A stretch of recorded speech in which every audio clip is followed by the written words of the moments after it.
সংগ্রামী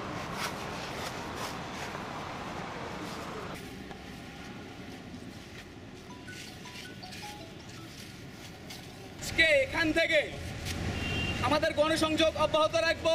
আগামীকাল সারাদিন গণসংযোগ চলবে। পাশাপাশি তথ্যগুলো আপনারা আমাদেরকে দিবেন।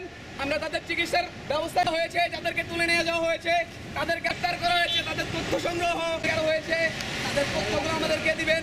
তাদের নাম করার জন্য, দ্রুত ছাড়ানোর জন্য আমরা সব ধরনের ব্যবস্থা